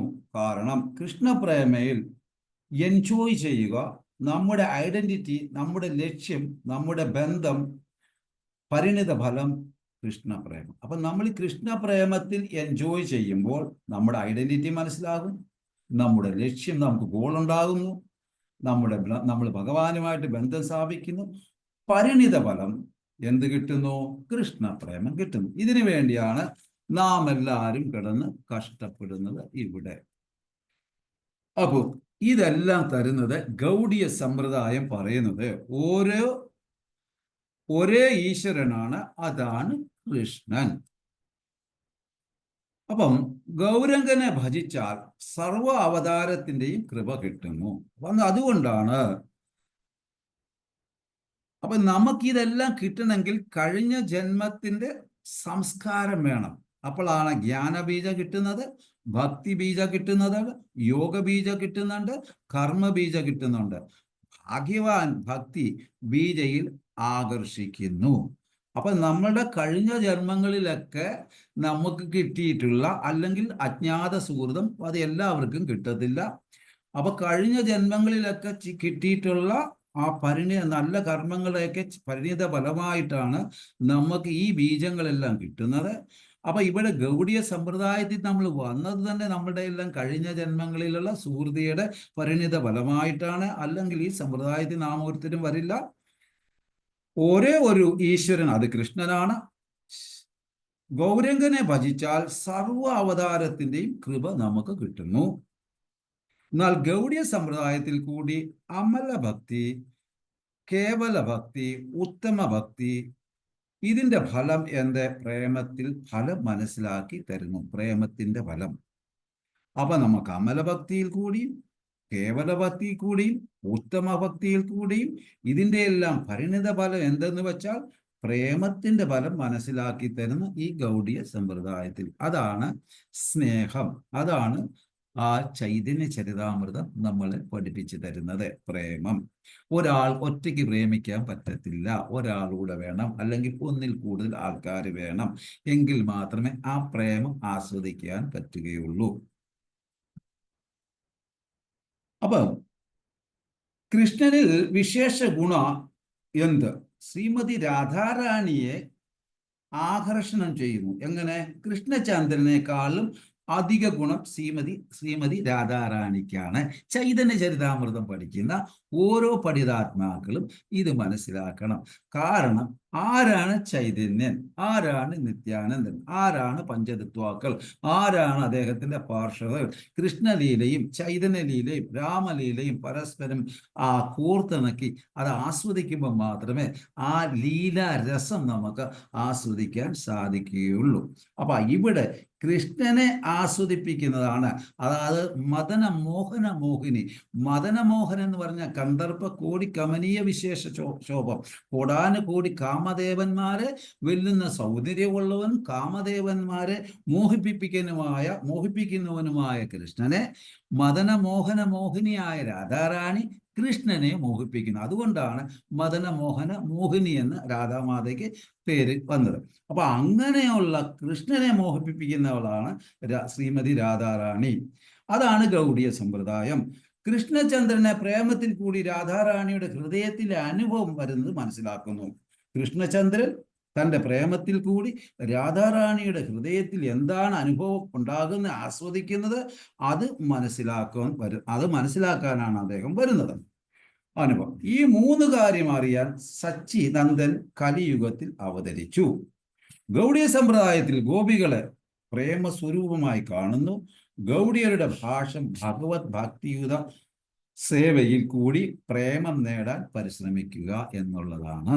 അപ്പം ഏതൊരു വ്യക്തി ഗൗഡീയ സമ്പ്രദായത്തിൽ കൂടി പോകുമ്പോൾ അതിൽ ഭഗവത് ഭക്തിയുത സേവയിൽ കൂടി ആ വ്യക്തി കൃഷ്ണപ്രേമം സമ്പാദിക്കുക എന്നുള്ളതാണ്. ലോകത്തിലെ അതായത് ഗൗഡീയ സമ്പ്രദായത്തിൽ ആത്മീയ ലോകത്തിലെ വ്യത്യസ്ത തലത്തിലുള്ള വ്യത്യസ്ത ഭാവങ്ങളും മനസ്സിലാക്കി തരുന്നു. അപ്പം ഭൗതിക ലോകത്ത് വ്യത്യസ്തതയുണ്ട്, ആത്മീയ ലോകത്തും വ്യത്യസ്തതയുണ്ട്. ആ വ്യത്യസ്ത ഭാവങ്ങളും നമുക്ക് മനസ്സിലാക്കി തരുന്നു. അങ്ങനെ മനസ്സിലാക്കിയെങ്കിൽ മാത്രമേ ചൈതന്യ മഹാപ്രഭുവിന്റെ തത്വത്തിലും ചൈതന്യ ചരിതാമൃതവും നമുക്ക് ആസ്വദിക്കാൻ സാധിക്കുകയുള്ളൂ. വ്യത്യസ്ത ഭാവം. അപ്പൊ കൃഷ്ണ ഐശ്വര്യ സ്വരൂപമാണ്. കൃഷ്ണ എന്ന് പറഞ്ഞാൽ ഐശ്വര്യ സ്വരൂപം. ഒരുപാട് അർത്ഥമുണ്ട്. ന എന്ന് പറഞ്ഞാൽ മാധുര്യ സ്വരൂപം. അപ്പൊ കൃഷ്ണ എന്ന് പറഞ്ഞാൽ ഐശ്വര്യ സ്വരൂപമാണ്, മാധുര്യ സ്വരൂപമാണ്. ഭഗവാനേക്കാളിലും മുകളിലെ ആൾ ശാസ്ത്രം പറയുന്നത് രാധാറാണി. സദാ ഭഗവാൻ രാധാറാണിയെ സ്തുതിക്കുന്നു. നമ്മൾ സദാ ഭഗവാനെ സ്തുതിക്കണം. അപ്പൊ ഗൗഡീയ സമ്പ്രദായം ബ്രിജയുമായി ബന്ധിക്കുന്നു, വിരഹഭാവത്തിലും സേവാഭാവത്തിലും. അപ്പൊ ഏതൊരു വ്യക്തി ഗൗഡീയ സമ്പ്രദായത്തിൽ കൂടി മുമ്പോട്ട് പോകുമ്പോൾ ആ വ്യക്തിയെ വൃതമണ്ഡലവുമായിട്ട് ബന്ധിക്കുന്നു.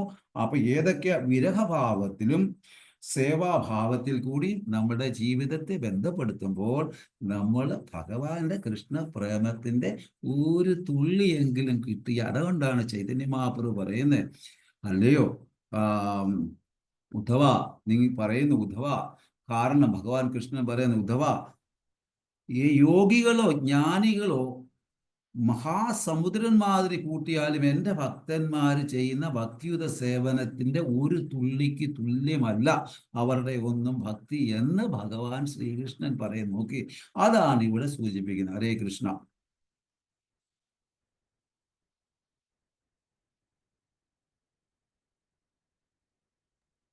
ഹരേ കൃഷ്ണ പ്രഭു. ഹരേ കൃഷ്ണ. ഹരി ബോൾ. ഹരേ കൃഷ്ണ പ്രഭു. പ്രണാമം. ഹരേ കൃഷ്ണ. ദണ്ഡവത് ദണ്ഡവത്. ഹരേ കൃഷ്ണ പ്രഭുജി, ഞാൻ ഒരു ക്വസ്റ്റ്യൻ ചോദിച്ചോട്ടെ. പ്രഭുജി പറഞ്ഞു നമ്മള് സൂയിസൈഡ് ചെയ്താൽ നമ്മൾ ഗോസ്റ്റ് ബോഡി എടുക്കുന്നത്. ആക്സിഡന്റിൽ മരിച്ചാലോ? എന്തോ ആക്സിഡന്റ് വഴി മരിച്ചാല് എന്തായിരിക്കും? ആക്സിഡന്റിൽ മരിച്ച മാതാജി അവരുടെ ആഗ്രഹങ്ങൾ പൂർത്തിയാകാതെ മരിക്കുമ്പോൾ അവിടെ ഒരു ഭക്തരക്കല്ല, അഭക്തരുടെ കാര്യമാണ്. ഭക്തരല്ല അവിടെ അവരുടെ ഒരു ആയുസ്, കാരണം അവർ ചെയ്തിട്ടുള്ള മുൻജന്മങ്ങളിൽ ചെയ്തിട്ടുള്ള കർമ്മത്തിന്റെ പരിണിത ഫലമായിട്ടാണ് ആക്സിഡന്റ് ഒക്കെ ഉണ്ടാകുന്നത്. അപ്പോൾ ആ ആക്സിഡന്റ് ഭക്തരെ സംബന്ധിച്ചോളം ആക്സിഡന്റ് മരിച്ചാൽ എങ്ങനെ മരിച്ചാലും ഒരു കുഴപ്പമില്ല. പക്ഷെ അഭക്തരെ സംബന്ധിച്ചിടത്തോളം മരിച്ചു കഴിഞ്ഞാൽ അവർക്ക് അത് കുറച്ച് നാള് ഒരു ഇതായിട്ട് നടക്കേണ്ടി വരും, ശരീരം കിട്ടാതെ നടക്കേണ്ടി വരും. പിന്നീട് കിട്ടും. പക്ഷെ സൂസൈഡിന്റെ കൂട്ടല്ല. സൂസൈഡ് മഹാപാപം. ആക്സിഡന്റ് എന്ന് പറഞ്ഞാൽ അവരറിയാതെ കിട്ടുന്ന അത് കർമ്മഫലത്തിന്റെ പരിണിത ഫലമാണ്. കുറച്ച് കഴിയുമ്പോൾ അത് അവർക്ക് വീട്ടുകാരൊക്കെ പുത്രൻ എന്ന് പറഞ്ഞാൽ പുത്രാള എന്ന നരകത്തിൽ നിന്ന് രക്ഷപ്പെടുത്തുന്നവനാണ് പുത്രൻ. അപ്പോൾ അദ്ദേഹം ചെയ്യുന്ന പ്രവൃത്തികളും കർമ്മങ്ങളും നാമജപവും ബ്രാഹ്മണർക്ക് അവരെ സർവീസ് ചെയ്യുകയൊക്കെ ചെയ്യുമ്പോൾ തീർച്ചയായിട്ടും ഭാഗവത പാരായണമൊക്കെ ചെയ്യുമ്പോൾ അവർക്ക് ശരീരം പെട്ടെന്ന് കിട്ടും. പക്ഷേ സൂസൈഡ് ചെയ്യുന്നവർ കിട്ടാൻ കുറച്ച് ഒരു പ്രയാസമാണ്. കിട്ടും. അത് അവർ വളരെ ശക്തമായിട്ട് ഭക്തിയുത സേവനം ചെയ്തേക്കും അവരുടെ വേണ്ടപ്പെട്ടു. മാതാജിക്ക് മനസ്സിലായോ? അതുകൊണ്ടാണ് നമ്മൾ ആക്സിഡന്റ് ആയി നടക്കുമ്പോൾ ഈ മനസ്സിന് കട്ടിയില്ലാത്തവര് ആ ആക്സിഡന്റ് ആയ സ്ഥലത്തൂടെ നടക്കുമ്പോൾ ഒരു ചെറിയൊരു ഒരു വിഭ്രമം ഉണ്ടാകുന്നത്. കാരണം ആ ആത്മാവിന്റെ ഒരു പ്രസരണം അവിടെ ഉണ്ട്. ഇപ്പം നമ്മൾ മരിച്ചു കഴിഞ്ഞാൽ നോർമൽ ഡെത്ത് ആണെങ്കിൽ തന്നെയും മരിച്ചു കഴിയുമ്പോൾ ആ പോയ ആത്മാവ് വീണ്ടും ഒരു 12 ദിവസത്തേക്ക് ആ ആത്മാവിന്റെ പ്രസരണം അവിടെ ഉണ്ടാകും. അങ്ങനെയാണ് ഗരുഡ പുരാണം പറയുന്നത്. അപ്പോൾ നമ്മൾ തർപ്പണങ്ങളൊക്കെ ചെയ്യുമ്പോൾ ഓരോ ദിവസവും ഓരോ പിണ്ടം വെക്കുമ്പോഴും നമ്മുടെ തല, മുഖം, കഴുത്ത്, ഷോൾഡറ് അങ്ങനെ 9ാമത്തെ ദിവസം ആകുമ്പോൾ യാത്ര ചെയ്യാനുള്ള ഒരു തയ്യാറെടുപ്പെടുക്കും. 12ാമത്തെ ദിവസം പോകും. അപ്പോൾ ആദ്യം അത് തന്നെയാണ്. അതുകൊണ്ടാണ് സൂക്ഷ്മ ശരീരത്തെ യാതനാ ശരീരമെന്നും അതിവാഹക ശരീരം എന്ന് പറയുന്നത്. യാതനാ ശരീരം എന്ന് വിളിക്കാൻ കാരണം എന്ന് വെച്ചാൽ നമ്മൾ ചെയ്ത കർമ്മങ്ങൾക്ക് നമുക്ക് ശിക്ഷ കിട്ടുമ്പോൾ വേദന ഉണ്ടാകാതിരിക്കാൻ വേണ്ടിയാണ് ഉണ്ടാകാൻ വേണ്ടിയുള്ള ശരീരത്തിനെയാണ് യാതനാ ശരീരം എന്ന് പറയുന്നത്. കാരണം പക്ഷെ ഈ യാതനാ ശരീരം ഒരിക്കലും മരിക്കില്ല. അത് കഴിഞ്ഞാൽ പിന്നെ അതിവാഹക ശരീരം എന്ന് പറയുമ്പോൾ ഏതാണ്ട് 16 സ്റ്റേഷനിൽ നിന്ന് വേണം പോകാൻ. 700 സംതിങ് യോജന ഒരു ദിവസം നടക്കണം. ഒരു വർഷം നമ്മുടെ ഒരു വർഷം അവരുടെ ഒരു ദിവസമാണ്. ആ ഒരു വർഷം വേണം അങ്ങ് എത്താൻ, യമദേവന്റെ അടുക്കൽ അവരുടെ ദ്വാരത്തിലെത്താൻ. പക്ഷെ ഹരിനാമം ജപിക്കുന്ന വ്യക്തി ഒരു കാരണവശാലും യമദേവന്റെ ദ്വാരം കാണേണ്ടി വരില്ല എന്ന് ചൈതന്യ മഹാപ്രഭു അസക്തമായിട്ട് പറഞ്ഞിട്ടുണ്ട്. ഒരു കാരണവശാലും കാണേണ്ടി വരില്ല. അപ്പോൾ അങ്ങനെയുള്ള ഒരു ആ ആത്മാവിന്റെ ഒരു പ്രോസസ്. അതുകൊണ്ടാണ് പറയുന്നത്, വൈഷ്ണവർ പറയുന്നത്, നമുക്ക് വേണ്ടപ്പെട്ട് മരിച്ചാൽ ഭഗവത്ഗീത, ഭാഗവതം, രാമായണം, പിന്നെ ബ്രഹ്മസംഹിത ഇതെല്ലാം വായിക്കണമെന്നും ഹരിനാമ ജപം എപ്പോഴും ഇങ്ങനെ കൊണ്ടുപോകണം. അപ്പോൾ അതുകൊണ്ടൊക്കെ അവർക്ക് വളരെയധികം ശിക്ഷകൾ ഇളവും കിട്ടും, പെട്ടെന്ന് വേറൊരു ശരീരവും കിട്ടാനുള്ള ഭാഗ്യമുണ്ട്. അവർ ഇന്ന് പിന്നെ ക്രിമിനേഷൻ നടന്നു കഴിഞ്ഞാൽ പിന്നെ കരയോഗക്കാർ വന്ന് പറയും വലിയൊരു 5ാമത്തെ ദിവസം ഒരു എന്താ പറയാ സഞ്ചയനത്തിന്റെ നിലയിൽ തന്നെ 10-16 പിണ്ടം ഒന്നിച്ച് അങ്ങോട്ട് വെച്ചിട്ട് തിന്നോളാൻ പറയും. 16 ദിവസത്തെ ഭക്ഷണം ഒന്നിച്ച് ഞാൻ നിങ്ങൾക്ക് തന്നാൽ നിങ്ങൾ തിന്നാൻ പറ്റൂ. അപ്പൊ അതിനൊക്കെ ഒരു ശാസ്ത്രീയ വശങ്ങളുണ്ട്. ഇന്ന് കാലം സമയമില്ല ആർക്കും. അപ്പൊ അതൊക്കെയാണ് ആത്മാവിന്. ശരിക്കും ഗരുഡ പുരാണം പഠിച്ചോളൂ, അത് നിങ്ങൾക്ക് വ്യക്തമായിട്ട് മനസ്സിലാവും. ഹരേ കൃഷ്ണ. ഹരേ കൃഷ്ണ. താങ്ക് യു പ്രഭു. താങ്ക് യു പ്രഭു. Thank you. ഹരേ കൃഷ്ണ. ഹരേ കൃഷ്ണ. കൃഷ്ണ. അപ്പൊ വാഞ്ചാകൽപ്പത്തിൽ നമ്മുടെ ഒരു വേണ്ടപ്പെട്ട ഒരാള് ഒരു സൂയിസൈഡ് പോലുള്ളൊരു കാര്യം ചെയ്താല് അവര് ആ ബോഡി ഉള്ള സമയത്ത് നമ്മൾ ചെയ്യുന്ന കാര്യങ്ങളും അതിനുശേഷം അവർക്ക് വേണ്ടി നമ്മൾ ചെയ്യുന്ന പ്രാർത്ഥനകളും ഉറപ്പായിട്ടും അവർക്ക് കിട്ടുമല്ലേ പ്രഭു? തീർച്ചയായിട്ടും 100%. അതുകൊണ്ടാണ് പറയുന്നത് അതായത് അതായത് പറയുന്ന ഒരു വീട് അശുദ്ധമാകുന്നത് ഋതുമതിയായ സ്ത്രീ, ജനിച്ച വീട്, മരിച്ച വീട്, ഈ 3 ഇടമാണ് അശുദ്ധം. ഈ 3 ഇടത്ത് നാരായണ ജപം നിർബന്ധമാണ്. അപ്പൊ ആൾക്കാർ പറയുന്നത് മരിച്ച വീട്ടിൽ നിന്ന് ഭഗവാന്റെ ജപിക്കരുതെന്നൊക്കെ പറയുന്നുണ്ട്. എന്തിനാന്ന് എനിക്കറിയത്തില്ല, വട്ട് കേസുകൾ പറയുന്നു. അപ്പോ നമ്മൾ എത്രത്തോളം നാമം ജപിക്കുന്നു അത്രത്തോളം, അതായത് ഇപ്പോൾ നമ്മളിപ്പോൾ എഞ്ചിനീയറിംഗ് ടെസ്റ്റിനോ അല്ലെങ്കിൽ ടെസ്റ്റിനൊക്കെ പോകുമ്പോൾ ഒരു ഉത്തരം ഇങ്ങനെ ടിക്ക് ചെയ്യുന്ന ഉത്തരവുണ്ട്, 1 വേർഡ് ഉത്തരമില്ല. അപ്പൊ നമ്മൾ ഈ വക കാര്യം ചെയ്യുമ്പോൾ യമദൂതന്മാരെ ടിക് ടിക് ടിക് ടിക് ടിക് ടിക് ടിക് ടിക് ടിക് ടിക് ഒരുപാട് ആൾക്കാർ വന്നു, ടിക് ഇവന്റെ ഇത്രയും പാപം കുറഞ്ഞു. ഒരുപാട് ആൾക്കാർ നല്ലവനായിരുന്നു, കഷ്ടമായപ്പോ എന്തിരുന്നു എല്ലാം ദോഷമായപ്പോ നല്ല വ്യക്തിയായിരുന്നു, എല്ലാവർക്കും ഉപകാരം ചെയ്തു, ടിക്. അതുപോലെ തന്നെ വീട്ടുകാരെല്ലാം ഹരിനാമം ജപിക്കുന്നു, ഭാഗവതം വായിക്കുന്നു, ഭഗവത്ഗീത വായിക്കുന്നു, ടിക് ടിക് ടിക് ടിക് ടിക് ടിക് ടിക്. അങ്ങനെ നമ്മൾ ചെയ്യുന്ന ഓരോ പ്രവൃത്തിയിലും ഇവരുടെ ഒരു ചെക്ക് ലിസ്റ്റ് ഇങ്ങനെ T T T T T T T T T T T T T ഒരു അവസാനം എന്തെങ്കിലും ഇച്ചിരി ഭാവമേ കാണുള്ളൂ. അത് നമ്മൾ ബാക്കി സർവീസ് കൂടെ ചെല്ലുമ്പോൾ ആൾക്കാർക്ക് ആളിന് ഒന്നുകിൽ ശരീരം കിട്ടും അല്ലെങ്കിൽ മുക്തി കിട്ടും. ഇത് വളരെ നിർബന്ധമാണ്. ഇന്ന് നടക്കുന്നത് ദഹിപ്പിച്ച് കഴിയുമ്പോൾ തൊട്ട് വെള്ളമടിക്കാൻ തുടങ്ങും, പിന്നെ വീട്ടിൽ സ്വത്തിനുള്ള തർക്കം തുടങ്ങും, അപ്പം ശിക്ഷകൾ കൂടിക്കൊണ്ടേയിരിക്കും ആ വ്യക്തിക്ക്. ഇതൊക്കെ പറഞ്ഞു കഴിഞ്ഞാൽ പറയും വട്ട് കേസുകളാണ് നമ്മളെന്ന് പറയും. താങ്ക് യു പ്രഭു, താങ്ക് യു സോ മച്ച് പ്രഭു. ഹരേ കൃഷ്ണ. താങ്ക് യു പ്രഭു. ഞാൻ പ്രഭുവിനെ പേഴ്സണൽ ആയിട്ട് വിളിക്കാം, എനിക്ക് കുറച്ചുകൂടെ ക്ലാരിറ്റി ആയിട്ട് ചോദിക്കണം. ഞാൻ പ്രഭുവിനെ വിളിക്കാം. ഇപ്പൊ അടുത്ത ക്ലാസ് വിളിച്ചോ. നാളെ എത്ര മണിക്കാ മാതാജി? 7 മണി. നാളെ ഭഗവത്ഗീത അല്ലേ പ്രഭു? 7 മണി പ്രഭു, 7 മണി. ഓക്കെ. വാഞ്ചാകൽപതരുഭ്യശ്ച കൃപാസിന്ധുഭ്യശ്ച പതിതാനാം വൈഷ്ണവേഭ്യോ. താങ്ക് യു പ്രഭു, താങ്ക് യു സോ മച്ച് പ്രഭു. പ്രഭുവിന്റെ ക്ലാസ്സുകളൊക്കെ നമുക്ക് ഭയങ്കര informative. Thank you so much പ്രഭു. പ്രണാം പ്രഭു. ഹരേ കൃഷ്ണ പ്രഭു പ്രണാം. ഹരേ കൃഷ്ണ. പ്രഭു പ്രണാം പ്രഭു. ഹരി ബോൾ. ഹരേ കൃഷ്ണ. ഹരേ കൃഷ്ണ. ഹരേ കൃഷ്ണ. ജയ ഹോ.